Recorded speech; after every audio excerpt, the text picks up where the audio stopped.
Great morning. Somebody is dropping the Good morning. coffee spoon this morning. How are you? That's exactly what's going on over here, actually. I mean, if you don't know, just in case you watch this later on, like there's like a 3 hour, 3 hour difference, right, between our time zones. So Yes. yeah. So usually Jennifer is up and getting coffee while I've already been up for several hours and what have you. So yeah. And I heard the coffee Sorry spoon and about that. everything falling in the back, so I knew exactly what was going on. It's like, yeah. Good morning. Yeah, good morning. Good stuff, man. Good stuff. Man, it's a great day to grow faith. I just keep coming back to that, and it's so funny because I have friends who, will actually they'll see me now, and after watching the news or whatever, they'll go, "Great day to grow faith, huh?" And I go, "Yeah, it really is. Yeah, it really is. Interesting times, interesting place, man. Really, really interesting." Really, really fascinating. So we are blessed to be living in those times. We really are. But how's it going, Jennifer? What's going on? Man, I think I'm just, there's a lot going on in the world. And so anything that you can give us to uplift us, I'm trying to fix our things here to maximize yours and minimize mine, but give me some. But it's just a lot, it seems like things are happening rapidly, and time seems to be speeding up somehow, some way, and things just really appear completely outside of our control. So I think that's where we're at. A lot of people are feeling probably divided and confused. A lot of other people are happy about what's going on, so I think it's just like you said, a very interesting time to be alive. Sure. Yeah, and I think that, to me at least, division always happens when we over-identify with one element of ourselves, whether that be the physical or whether that be the spirit. I think that you can over-identify to a certain extent with the spirit, but I find that to be a very difficult place to get to. I guess because the people that I've known who have really, if you will, over-identified with the soul or over-identified with the spirit, for the most part, they're pretty peaceful people. They're pretty much at peace. They don't have a lot, but they don't need a lot. And so it's kind of a good place to be. To me, division happens because we are trying to make sense of things. And we were never called to do that, because we do know that there is an author of confusion, and we do know that there is an author of fear, and we do know that there is an author of division, and all of these things that just try to kind of grind us and allow us to really not have a good moment right here and right now. And that's part of the reason why we're talking about the subject that we've got today, which is a fool for Christ. And it's a really interesting topic when you begin to dive into it, especially after we kind of lay the groundwork for the idea that perfect love is beyond human comprehension.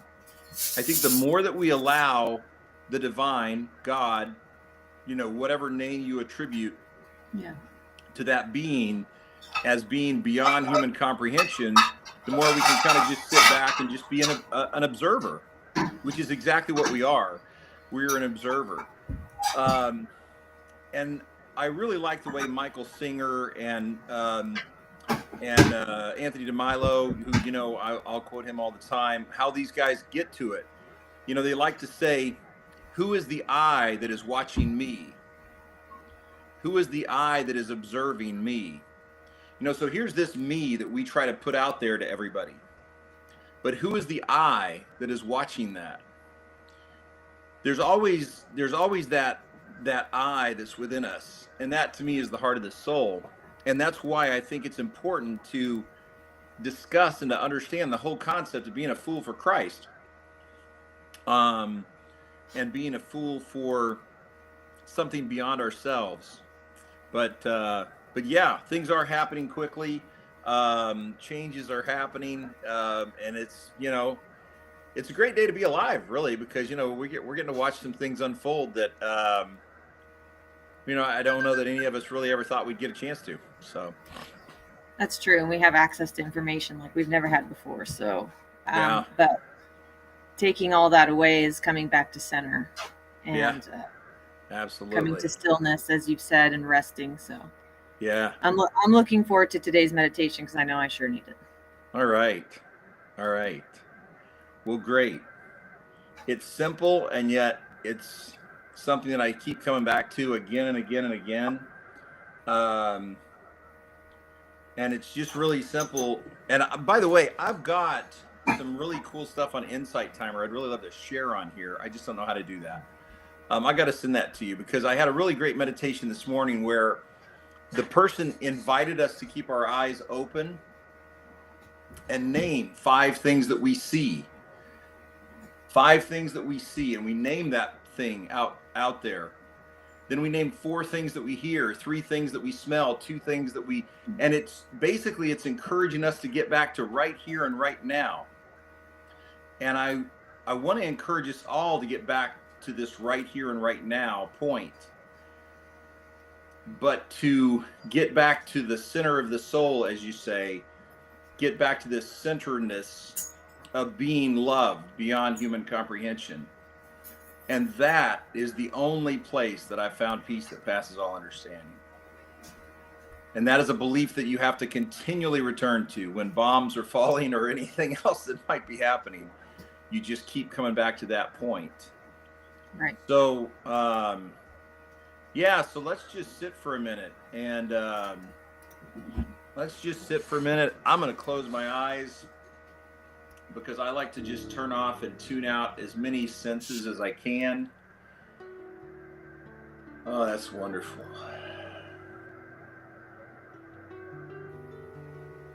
I cherish my early morning time. I cherish my 2 o'clock, 3 o'clock, 4 o'clock in the morning time when the world is still.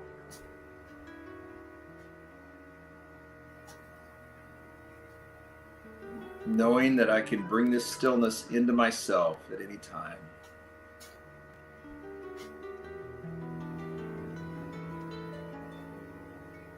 Breathe in, and I will rest in perfect love. Breathe in, and I will rest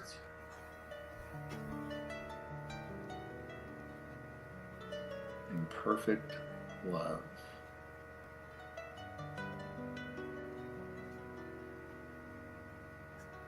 All are embraced in perfect love.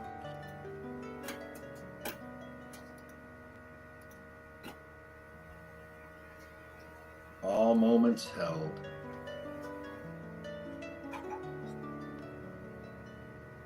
in perfect love.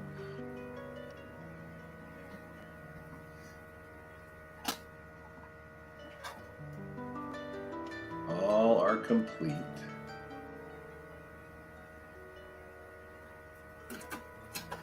Perfect love.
What a glorious understanding we can have when we come back and keep coming back to the idea that we are loved beyond human comprehension. All are loved beyond human comprehension. Each moment is embraced by love beyond human comprehension. And that is absolute foolishness to the human mind. It is absolutely foolish to the sight and the sound and the understanding that we have as human beings. But then again, we're souls that are within that human being. And we have to come back to that to be at peace. You know, I find it interesting, the timeline of things. So Jesus had his Last Supper. He knew what was about to happen. He kissed Judas and just told him to go and do what he had to do. And just let Judas have as much peace as he could. Because Judas's own inner being was going to be in turmoil. And Christ knew that. You know, Christ knew that. It wasn't a question about that. But then he went to the quietest place that he could, the Garden of Gethsemane. And it's a quiet place. It's a very quiet area, even to this day. At least it was when I was there in the 1970s as a kid.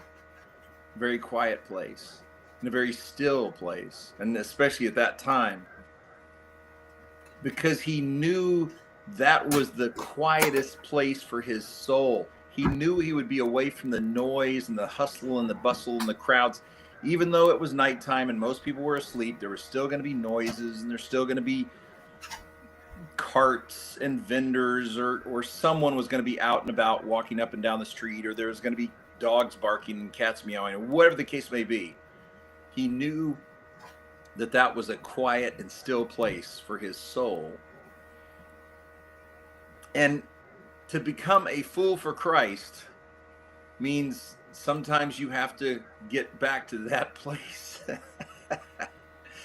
And that's not an easy task in the world in which we live sometimes. So today, I'd like us to think about some fools. You know, there was once a fool who had all the money in the world. He was rich beyond riches. I mean, he just had money and gold and all kinds of possessions, and just, he had it. He really had it. And he had power. He had absolute power. In fact, he was the son of the king. So he had the prestige because he was going to be the king. And everyone fell on their face and gave him anything he wanted. He had more than anything ever, any kind of physical gratification he could want. It was all there at the snap of a finger. It was all there. All of it was right there. And yet, one day, by accident, he saw poverty. And he couldn't live with himself after seeing that poverty. Now, whether you call this story Jesus coming to earth, the Son of God, or Buddha, the prince who became a common beggar, either way, the story's the same. With one exception, Buddha didn't get killed. Buddha died of old age, as near as we can tell. But the story is the same. A deity comes to a lower level in order to identify and make sure that we understand that it's not some power in the sky that's just sending down lightning bolts. It's not some basic cosmic ass who's just wanting to be an authoritarian figure and a dictator. It's not that at all. It's not that at all. It never was. It was never about that kind of sense of power. It was about love. It was about a journey. It was about a passage, if you will. And that passage will create foolishness. In 1 Corinthians 4:10, it says this: he became a fool. We are fools for Christ's sake, but you are wise in Christ. That's the first part of that verse. And I'm going to read a little bit more, but I want us to focus on this at first. We are fools for Christ's sake, but you are wise in Christ. I want you to think about that for a minute. There's two kinds of wisdom that we're talking about here. There's earthly wisdom, which most would call intelligence. I find wisdom in short supply on the human side, but they would call that intelligence. And then there's wisdom, which for me comes from a spiritual source, which is very, very different than this intelligence disguised as wisdom over here. Okay, so there's a different source, and I hope you see that. And hopefully as we go along, you'll see that even clearer. But let me just ask you this. Which is foolish, sight or the unseen? Sight or the unseen? Which is foolish? If I were to say, oh, there's a green tree out there, that's sight. Yeah, okay. And your point would be. But foolishness would be to say, wow, there's a divine being that sketched out and made each one of those leaves just so I could see it in this moment. That's foolish. In the intelligence side of things, that's foolishness. But that's being a fool for Christ. That's being a fool for Christ. You see, Christ saw things. Obviously, he had eyes. He could see things. But most importantly is what he taught us about the unseen. Most importantly is what he showed us in the not seen yet. That was the most important part. I'm saying, Bob, what do you mean? Well, what did he show us? He said, blessed are those who what? Blessed are the poor, blessed are the meek, blessed are all these broken people. Are you kidding me? Because for them, it's easier to see the wisdom. For them, the spiritual foolishness, the foolishness that is ours in Christ, the part that Paul so aptly says we are fools for Christ, that's an easier place to get to. Because you don't have something that you can see, that you can cling into, that you can cling on to, that you can say, no, I've got this money, and that's my security net. No, I've got this power, and that's my safety net. No, I have this position, I have this army, I have this whatever, and that's my safety net. When Jesus said, blessed are those who hunger and thirst for righteousness, which is easier to be hungry and thirsty? When you don't have anything or when you have everything? Many times the children of Israel became slaves. Why? Because they weren't getting the point. And it's easier to get the point when you're decimated, when you have absolutely nothing. America, my dear homeland, we've sold ourselves into slavery. And you want to hear the really funny part? Most of the very people who say they believe in Jesus, they believe in love, and they believe in all of this wonderful stuff will go out and buy products from a country that is sending drugs across our borders and is using slave labor to create those products, and they'll buy those products no problem. It's easier for us to get the message when we have nothing, when we are decimated, when we are slaves.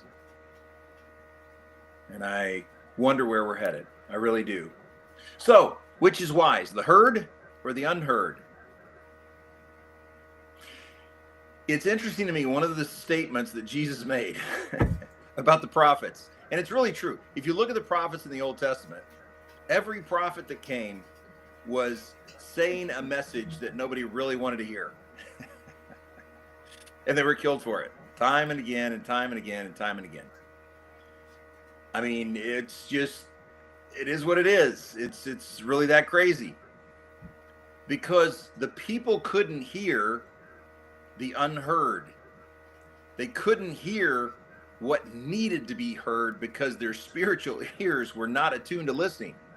And I'll give you a classic example. If we look at Isaiah 53, and this is a wonderful passage, by the way. If you look at Isaiah 53, it explains who Jesus is going to be. It explains exactly who the Messiah would be. Isaiah 53, also called the suffering servant. And when you look at Isaiah 53, the suffering servant, all of a sudden what you see is this phenomenal passage about the fact that Jesus was not who they thought. He was not the one that the Jews were expecting. And yet Isaiah told this years and years and years and years before Jesus showed up. For he grew up before him like a young plant and like a root out of dry ground. Dry ground. This emphasizes the fact that he grew up out of nothing. He grew up out of absolute nothingness. And yet, what were the Jewish people expecting? They were expecting a Messiah with a sword who was going to conquer all. Because they never heard this message, even though it was written in their scrolls and taught in their synagogues. Go on down through here. It's really fascinating. Verse 3, for a classic example, he was despised and rejected by man, a man of sorrows and acquainted with grief. And yet, people even to this day want to think of Christ differently. They want to think of Jesus not in that way. So my whole point gets back to foolishness. It's something very different. What's foolish? Something that I can grasp, something that I can cling on to, something that I can go, yes, but this is real. I've got this money. It's in my hands. I've got this missile. It's in my hands. I've got this power. I've got this army. It's in my hands. Or something that slips through my fingers like the sands on a beach.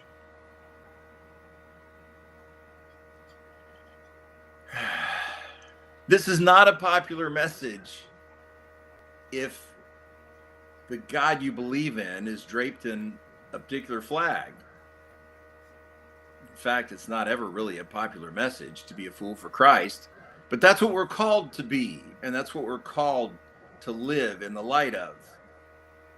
Don't get me wrong, am I patriotic? Extremely patriotic. I love my country. But my country is separate from my soul. My country is where I identify my place of birth and who I fought for and who I will defend, because I love my country and I love the system that we have that allows us to get on here and talk like this. It allows us to say things that I can't say in a lot of places. Trust me, I've tried. I've tried.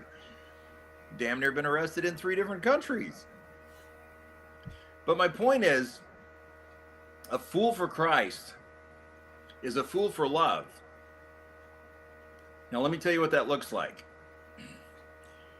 Just this morning, after many of you know there's been some major developments overnight, just this morning, someone who I love dearly, who is extremely not in alignment with what I feel like, you know, don't want to go into politics. It has no place in this sanctuary, but someone who was in that boat said, well, this is wrong and this is that and da. And I asked them, I simply said, why are we focused on this when what we really need is just love for each other? That's not a welcome message. And don't get me wrong, I was saying that 3 or 4 years ago when we had things on the other side. At any rate, so, sorry, let me dive into some more. Jesus said this, follow me. He didn't say swear allegiance to me. He didn't say a prayer. He didn't say anything like that. He didn't say worship me. None of that. None of that. He said, follow me. And this is absolute foolishness. Let me explain how. But I got a good job as a fisherman. follow me. Leave your nets behind and follow me. But I'm a tax collector. I'm getting a lot of money. Leave your money behind and follow me. But I'm a Pharisee. I'm a Sadducee. I'm a major player in the persecution of this new weird group called the Way. Put it all down, Saul. Become Paul and follow me. That's absolute foolishness. Absolute foolishness. Feeding the 5,000. No plan, no nothing. He just said, somebody here's got the food. Let's see it, bless it, and make it happen. And he did. Absolute foolishness. Absolute foolishness. One of my favorite quotes from Jesus is this: the Son of Man has no place to rest his head. I want you to think about that for a minute. Most of us spend most of our lives trying to make sure that we have our house in order, that we have a place to rest our heads, that we have four walls around us, that we have a bed, and that we have a safe, comfortable place to go at night.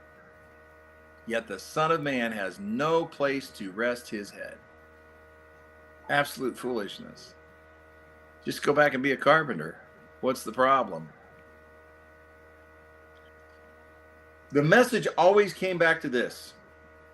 This is the simple message that it always came back to with regard to divine foolishness. Divine foolishness called us and called everyone to not be afraid. First message of Christmas: don't be afraid, Mary. I know you look like a whore. You might get stoned. Don't be afraid. Don't be afraid, Joseph. I know you look like you're you just like, yeah, I get it. Don't be afraid. The shepherds, don't be afraid. Name it on down the list. Don't be afraid. But the don't be afraid piece came way before that too. Noah, don't be afraid. Moses, don't be afraid. Everyone who was ever called to this foolishness was called to leave fear behind and let whatever happens happen, because you're a fool for a divine cosmic being who's perfect love, embracing all, and will never leave you or forsake you, and is grace upon grace, mercy that never ends, and peace that passes all understanding. Peace that passes all understanding. Peace that passes all understanding. And that's the only thing I could leave with people, the last people that I left when I left Iraq for the last time. They said, Bob, what can you leave us? And I said, all I can leave you is peace that passes all understanding, believing that there's a divine being that's perfect love and in complete control. And I know that sounds absolutely nuts. It doesn't make any common sense. Here's my tip for the day. Here's my tip for a good life. If you want to make common sense, don't follow an uncommon love. Let me state that again for the record. If you want to make common sense of anything, don't follow uncommon love. What does that mean?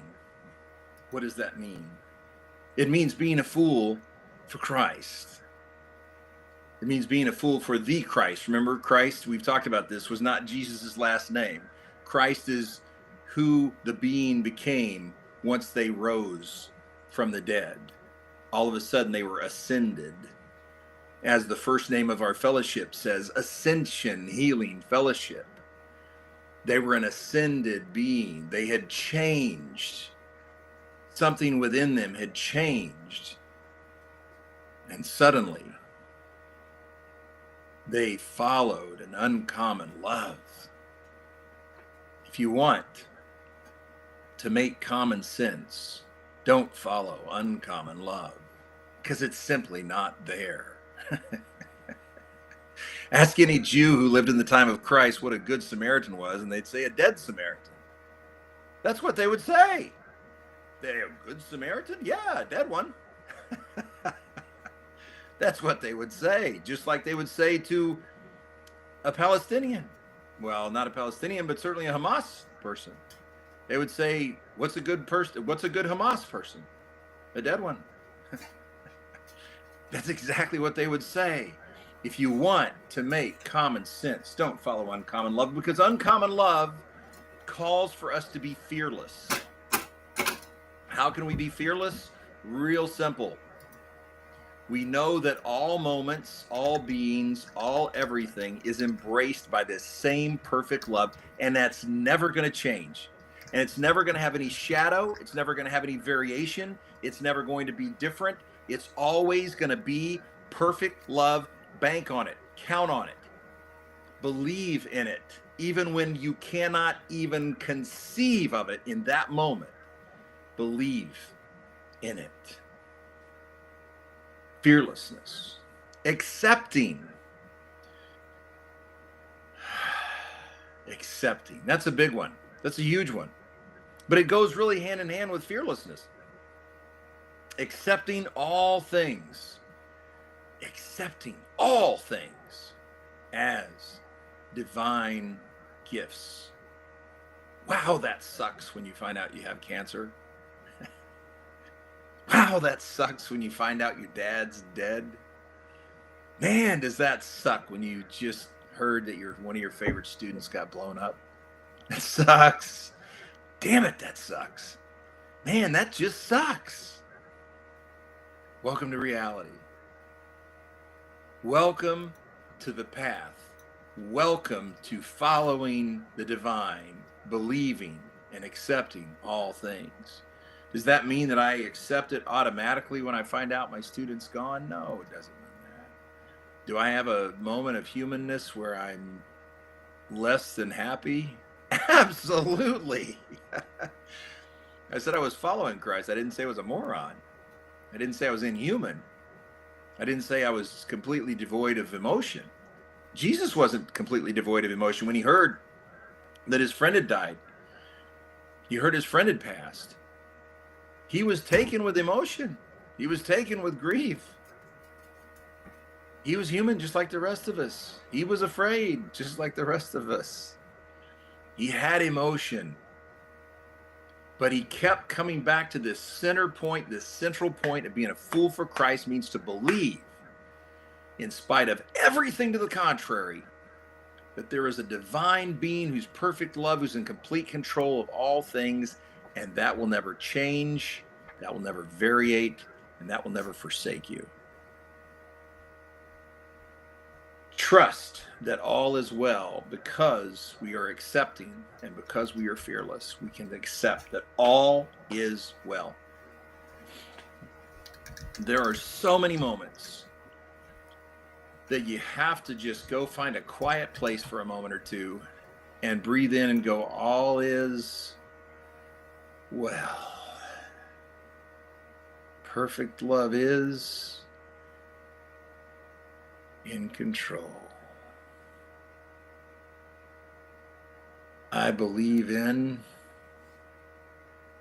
uncommon love. And if you have to just stop, go find a local restroom, close the stall door, and do that for a few minutes, do it. Do it. Come back to your point of peace. A fool for Christ, proclaim this idea, proclaim this message, not only in the way that you live, but also in the way that you talk about things, in the way that you share things, in the way that you believe all things are good. All things are working together for my good. We were never called to convert. This is not a converting to an ideology. Most people they don't believe a word that I say, to include my own family. Yeah, most of my family turned their back on me when I left the church. I mean, I'm okay with it now. Hell, that was 35 years ago. But I'm simply saying that that's going to happen. It happened to Christ, happened to Paul, happened to the disciples. Pick one. Pick one. Pick one. Following Christ is a lonely road. Being a fool for Christ is a lonely road. It's a lonely road, and people will accuse you of all kinds of things. Oh, you're looking through rose-colored glasses. Well, okay. I mean, if that's what you believe. Does that mean I always accept things happily from other people? No. I mean, I had a guy this last week who called me an idiot. And I'm going, wow. I guess now we see why you lost the election. This is a long story. And I got angry at first. So, yeah, and it's just a returning back to the point. But, again, this is not converting to an ideology. This is just being in a peaceful belief. And if people want to believe like that, great. Fantastic. I want to quickly just touch on one other thing. And this is a fool for earth. This is a fool for earth. And I want to talk about that for a second. A fool for earth. A fool for what we see. Number one, you're going to stress to get there. You're going to stress. You've got to climb that ladder. I love what one guy said. He said, yeah, I climbed that ladder only to find out it was against the wrong wall. I climbed that corporate ladder and I did all that I had to do to get all the rank and all the hierarchy and all the secretary, all this stuff. I had stuff. And all of a sudden I found out it was all empty. You want to see a really interesting message on that? I'll tell you something really cool. Type in the last words of Steve Jobs. Type in the last words of Steve. In fact, if I can find it, I will copy it and share it on the Ascension Healing Fellowship Facebook page, because it is so genius. It is so wonderful. The last words of Steve Jobs are fascinating. Fascinating. What he discovered in his last days, as he discovered, wow, my whole life I've been pushing for something that doesn't matter. And I've missed out on almost everything that did matter. Interesting place to be. A fool for earth, a fool for what's right now. You will always suffer from comparison. You will always suffer from comparison. You've heard of fear of missing out? Fear of missing out?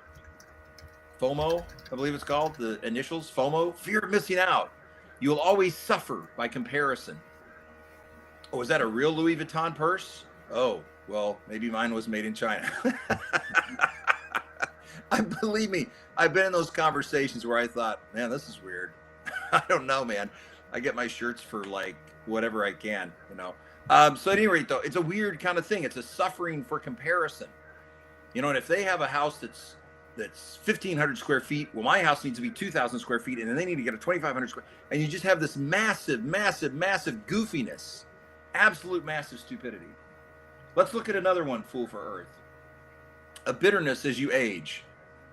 Have you ever known people who, as they got older, they got crustier and crustier and angrier? Because things change. All these young people out there today. And all of this stuff that they didn't have, that they weren't able to do, and they were angry because they got bitter with age. And as they got bitter, they got angrier and angrier and angrier. I can always tell when someone's going down that road. One of the most interesting times I've had, and I think I've shared this before, but I love sharing this. I got called in at the last minute. Well, actually, my wife bought me a ticket and showed up at a dinner that I was at to give me this ticket to fly back to the States, because she said, I just got word your mom's on a hospice. You need to be on a plane tonight at 12. So I was on a plane from Korea, flying back to the States to be near my mom's side as she was in this hospice. Luckily, I got there. She had about 3 days that she was conscious and that she knew who I was, I think, and could kind of hang out with me for a bit. And then she slipped into a coma. And about week one of that coma, she was in a coma for about 2 weeks.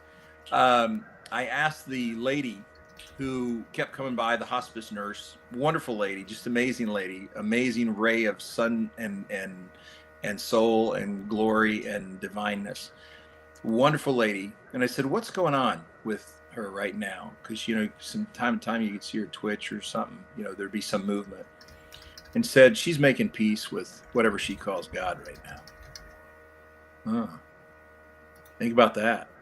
She's making peace with whatever she calls God right now. And I found that to be very interesting and very enlightening. My mom lived in fear. She was raised in fear. She lived in fear. And I think she died at peace. But I think it's because of those 2 weeks of coma that she had. I could be wrong. I don't know. But I want you guys to know something. I want you to rest in the idea that there is a perfect love that is embracing all souls, whether those souls are in Iran, or whether those souls are in Israel, or whether those souls are in the United States, whether those souls are in China. There is an embrace on all souls. And here's the great part. You want to hear the really great part? After we die, we have no nationality other than divineness. Isn't that great? Imagine this. There's no national flag around a soul. There's nobody who dies and all of a sudden they're rising with a flag behind them. It just doesn't happen. We're just souls. We're just souls. We're just souls who are deeply loved, who are deeply embraced in the divine one who is perfect love and will never leave us or forsake us. And the more that we rest, just rest, because that's all faith is just resting in that idea. The more that we rest in that idea, the more the bombs can drop. Is that a fool for Christ? Yeah, it is. Does my heart break for the people who are hurting? Yes, it does. Do I hate to think of the people who are perishing? Yes, I do. And the people who are yet to perish, and the difficulties that is yet to come. But I keep coming back to one incredible idea that is absolute absurdity and foolishness and makes me look like an absolute dumbass. And that's this. There is a divine being who's perfect love, who is embracing all. And all is well. May all be well with you this week and beyond. Love you guys. Chat soon.